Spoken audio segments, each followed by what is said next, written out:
Welcome on my YouTube channel Comteria.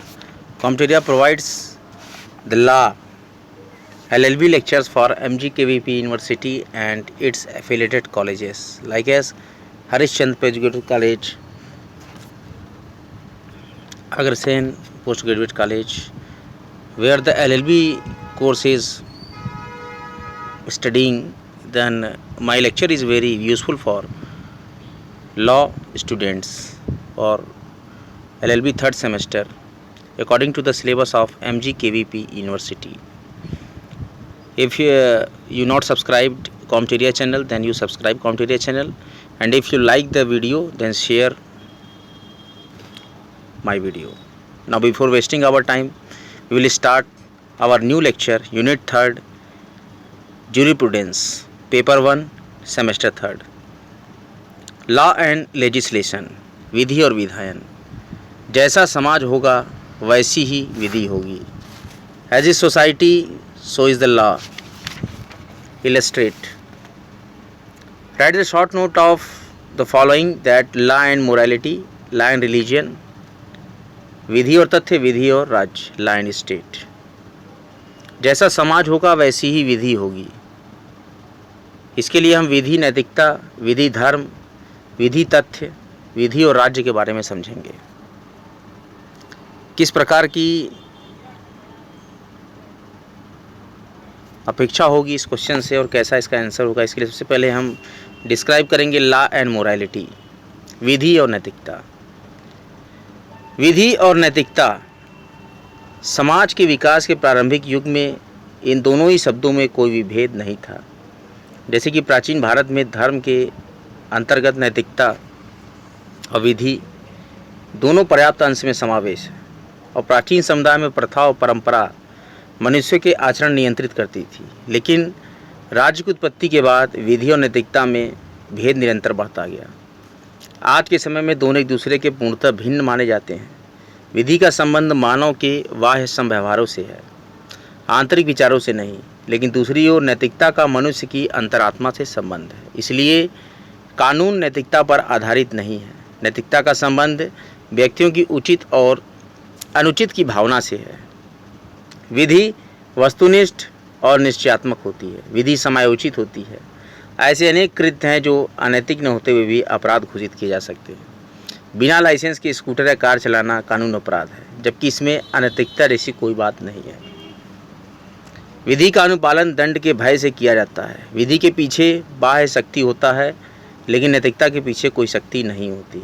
किसी संविदा को भंग करने वाले को राज्य द्वारा दंडित किया जा सकता है, लेकिन कोई व्यक्ति झूठ बोलता है केवल इसके लिए उसे दंडित नहीं कर सकता।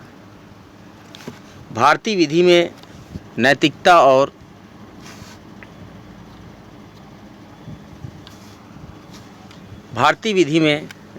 और सदाचार को बड़ा ही महत्वपूर्ण स्थान मिला है। एस.सी. गुप्ता अन्य बनाम भारत संघ AIR 1982 सुप्रीम कोर्ट के बाद में उच्चतम न्यायालय ने निर्णय में भर्तृहरि के नीति शतक में उल्लिखित आदर्शों को उद्धृत करते हुए कहा, नीति शास्त्र और सदाचार में निपुण व्यक्ति अनादर करे या आदर, धन संग्रहित हो या लुप्त हो जाए, मृत्यु आज ही आ जाए या एक युग के पश्चात, सद्विवेकशील व्यक्ति अपने सदाचरण के मार्ग से विचलित नहीं होता।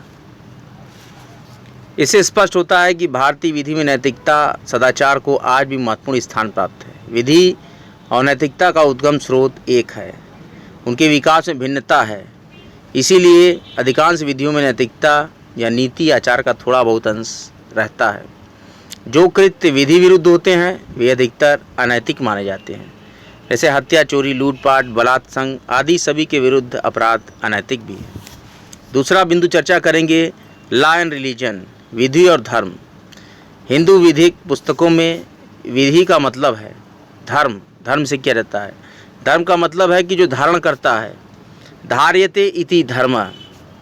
जेमिनी ने कहा है, हिंदू विधि प्रणाली में विधि या धर्म शब्द के अर्थ में दो भिन्न है लेकिन परस्पर संबंध विचार आते हैं। दैवी संदेश पर आधारित और कल्याणकारिता, दोनों विचार जेमिनी की इस परिभाषा में प्रकट होते हैं। धर्म कल्याण का यह विषय है जो निर्देश द्वारा प्रदर्शित होता है। धर्म के अंतर्गत विधि आती है, लेकिन उसकी परिधि विस्तीर्ण है। धर्म के अंतर्गत विधि की वर्तमान कल्पना आती है। स्वीकार किया जाना चाहिए कि धर्म उससे बहुत अधिक निहित करता है। विधि के विपरीत है। इसके प्रयोग कृत्य, प्रकृति, स्वभाव, कर्तव्य, आचरण का उचित नियम और अनेक विभिन्न अर्थों में किया जाता है।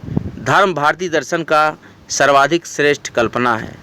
व्यापकता और गहराई के बारे में बहुत कुछ खोज की गुंजाइश है। धर्म के अंतर्गत अपने विस्तृततम अर्थ में विधि भी आती है, जिसके अंतर्गत विधिक तंत्रों के कृत्य भी शामिल हैं। वैदिक साहित्य, धर्मशास्त्रों में धर्म अनेक अर्थ दिए गए हैं और विभिन्न अर्थों का वर्णन करते हुए वैदिक साहित्य में इसका प्रयोग किया गया है। काणे ने ऐसा कंक्लूजन निकाला है, काणे थे प्रसिद्ध लेखक। पूर्ववर्ती संक्षिप्त विवेचन सिद्ध करता है कि किस प्रकार से धर्म शब्द विभिन्न अर्थ परिवर्तनों से गुजरा है और किस प्रकार से इसका महत्वपूर्ण अर्थ विशेषाधिकार, मनुष्य कर्तव्य, बाध्यताएं, आर्य समुदाय के सदस्य के रूप में, एक जाति वर्ण के सदस्य के रूप में, जीवन के एक प्रक्रम विशेष में उसके आचरण का स्तर हुआ है। इसी अर्थ में शब्द तैत्तरीय उपनिषद में अंतर्विष्ट शिष्य के लिए किए गए उद्बोधन में प्रयुक्त किया गया प्रतीत होता है। सत्य बोलो, अपने धर्म का आचरण करो। और भगवत गीता में भी धर्म शब्द का प्रयोग इस उद्धृत श्लोक में किया गया है। स्वधर्मे निधनम श्रेय, धर्मशास्त्रीय साहित्य में भी इस शब्द का प्रयोग इसी अर्थ में किया गया है। उचित आचरण के वे सभी कार्य जिनका पालन व्यक्ति और समाज के कल्याण के लिए आवश्यक समझा गया, धर्म शब्द के भीतर आते हैं। धर्म के सामाजिक व्यवस्था को शासित करने वाले नियमों को समग्रता में अंतर्विष्ट करना है। मानव जीवन को उसकी समग्रता में लेना है। मनुष्य का संपूर्ण जीवन एक व्यक्ति के रूप में, समूहों में, छोटे में या बड़े समूहों में सदस्य के रूप में, साथ ही मानवों से, अन्य प्राणियों से, देवी देवताओं से और सामान्य समस्त ब्रह्मांड और परमात्मा से उसके संबंध के रूप में सारी बातें धर्मशास्त्रियों की परिधि में आती हैं।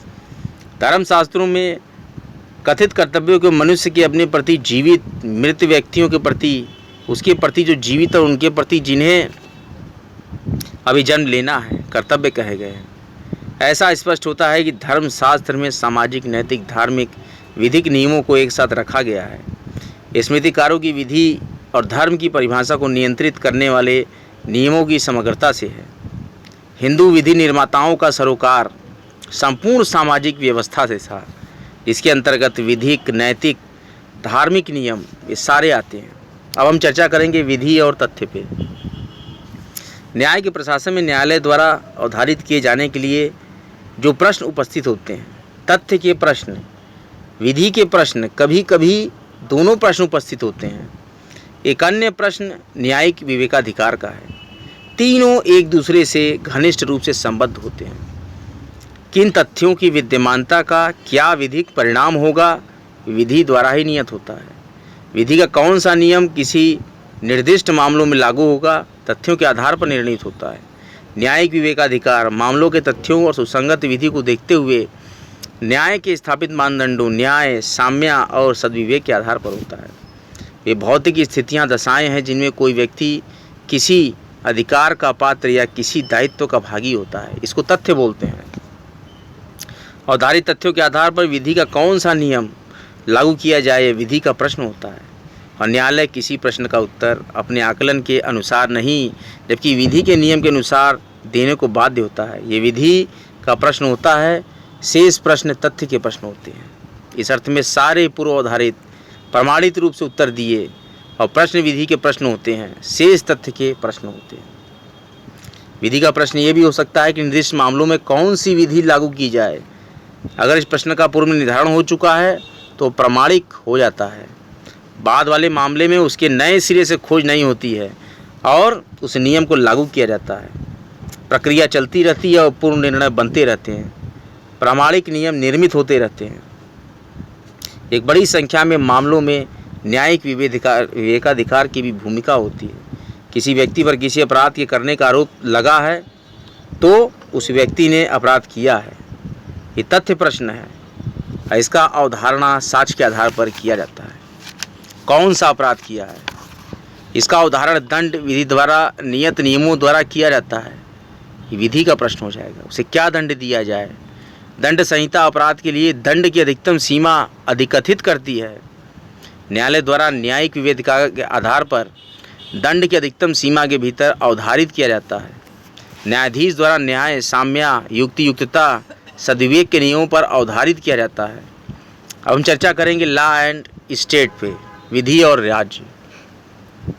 राज्य के बिना विधि का अस्तित्व असंभव बात नहीं है, लेकिन आधुनिक काल में समानता विधि की कल्पना एक राज्य में ही करते हैं। विधि की अनेक परिभाषाएं राज्य के साथ संबंधित करके दी गई हैं। जब हम एक राज्य या विधि की बात करते हैं, दूसरा आवश्यक रूप से सामने आ जाता है। राज्य अपने को विधि के माध्यम से प्रकट करता है, अभिव्यक्त करता है, और विधि का महत्व और उसकी अनुलंघनीयता इसलिए है कि इसके पीछे राज्य की अनुशासित है।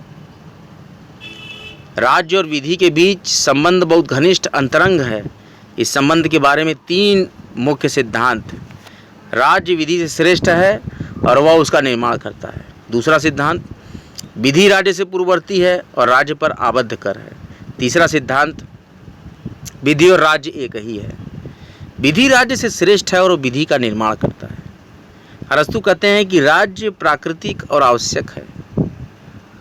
हॉब्स के इस दृष्टिकोण के भारी समर्थक के रूप में पाते हैं कि निरंकुश शासनवाद का समर्थन करते हैं। समस्त विधि निर्माण शक्ति लेवियाथन, यानी कि लेवियाथन का मतलब है कि शासक के हाथ में है। कॉमनवेल्थ मतलब सार्वमत, इसके अलावा भी कोई विधियां नहीं बना सकता। कॉमनवेल्थ का मतलब राज्य। आधुनिक काल में ऑस्टिन इस सिद्धांत का एक महान व्याख्याता हुआ था। विधि को संप्रभु के समादेश के रूप में परिभाषित किया। केवल संप्रभु को ही विधि निर्माण की शक्ति प्राप्त है, इसके द्वारा आबद्ध नहीं है। प्रजा का संप्रभु के विरुद्ध कोई अधिकार नहीं हो सकता। दो पक्षकारों के बीच अधिकार और कर्तव्य का संबंध अपेक्षा करता है कि उसे लागू करने के लिए दोनों से श्रेष्ठ कोई प्राधिकारी हो। राज्य में संप्रभु से श्रेष्ठ कोई प्राधिकारी नहीं है। संप्रभु और प्रजा के बीच अधिकार और कर्तव्य का कोई संबंध नहीं हो सकता।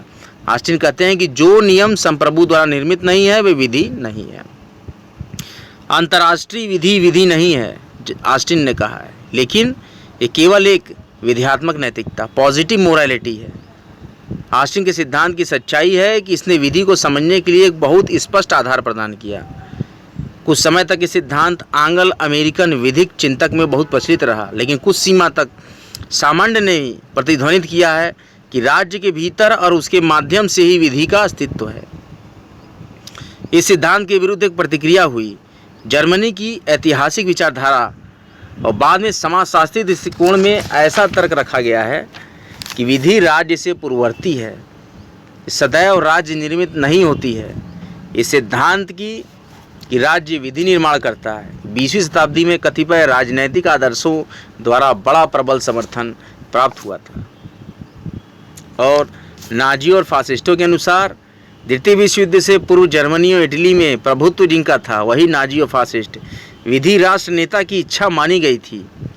राज्य को यानी कि विधि का किसी अन्य बात द्वारा आबद्ध करने का कोई प्रयत्न उसके द्वारा राजद्रोह का कार्य माना जाता था।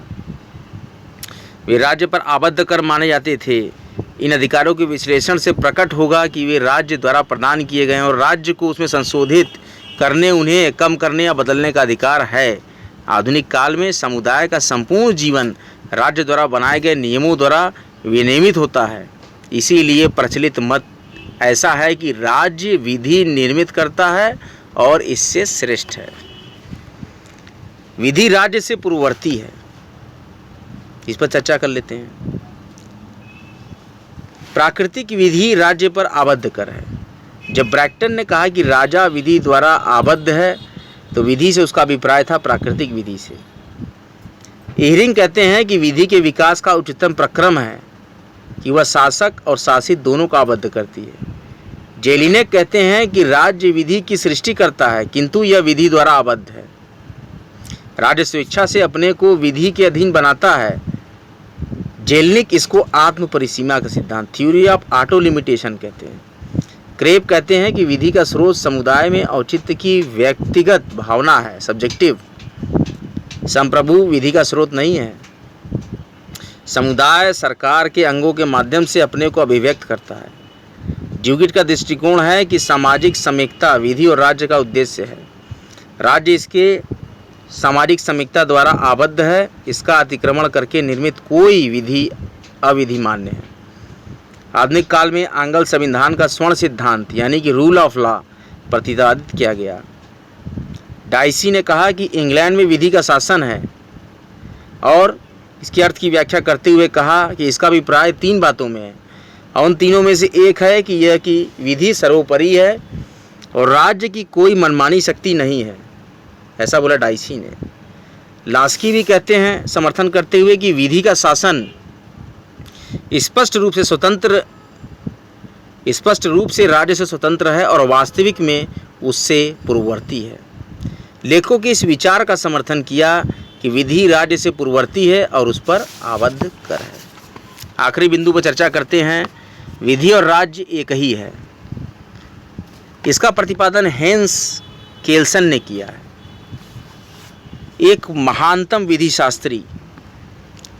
विधि और राज्य एक ही वस्तु है। 2 शब्दों का प्रयोग होता है। हम इसको 2 विभिन्न पहलुओं से देखते हैं। नियमों के रूप में सोचते हैं तो विधि कहते हैं, और जब नियमों द्वारा सृष्ट संख्या के रूप में सोचते हैं तो इसे राज्य कहते हैं। विधि और राज्य में कोई अंतर नहीं है।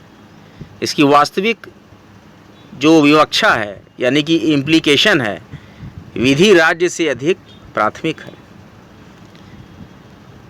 केल्सन के सिद्धांत की अनेक आधारों पर आलोचना की गई है, लेकिन यह सिद्धांत बहुत व्यापक है और इसमें तालमेल किए जाने यानी कि एडजस्टमेंट की गुंजाइश और क्षमता मौजूद है। जैसे कि उदाहरण के लिए इस सिद्धांत के अनुसार एक सर्वोच्च यानी सुपर राज्य हुए बिना भी एक अंतर्राष्ट्रीय विधिक तंत्र हो सकता है।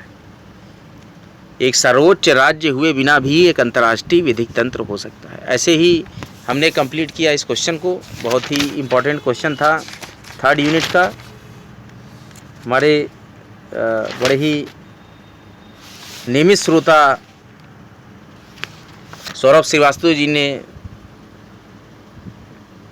मुझसे आग्रह किया था कि सर यूनिट 3rd से आप एक लेक्चर बनाइए, तो मैंने यूनिट 3rd का पहला ही लॉन्ग आंसर टाइप क्वेश्चन विधि एवं विधायन लॉ एंड लेजिस्लेशन पे आज चर्चा किया, जिसमें कि हमने बताया कि as a society so is the law illustrate, ये क्वेश्चन था। या इसको दूसरी तरीके से पूछा जा सकता है, write short note law and morality, law and religion, विधि और तथ्य, और लॉ एंड स्टेट, इसको इलेबोरेट करिए। ये 2 प्रकार से महात्मा गांधी काशी विद्यापीठ में ये प्रश्न पूछा जा सकता है। तो मुझे जहाँ तक लगता है कि काफ़ी रोचक रहा यह लेक्चर LLB का। ये काफ़ी लंबा लेक्चर हो गया। बने रहें, जमे रहें हमारे YouTube चैनल कॉम्टेरिया पे। सभी LLB 3य सेमेस्टर के विद्यार्थियों का हार्दिक स्वागत एवं अभिनंदन करता है कॉम्टेरिया YouTube चैनल। नित्य निरंतर बने रहें और भी विद्यार्थियों तक वीडियो को शेयर करें। कॉम्टेरिया चैनल को लाइक करें, सब्सक्राइब करें, बेल आइकन को जरूर प्रेस कर दें। अगले रोचक लेक्चर के साथ फिर कॉम्टेरिया आपके समक्ष प्रस्तुत होगा। जय माँ गंगा, हर हर महादेव।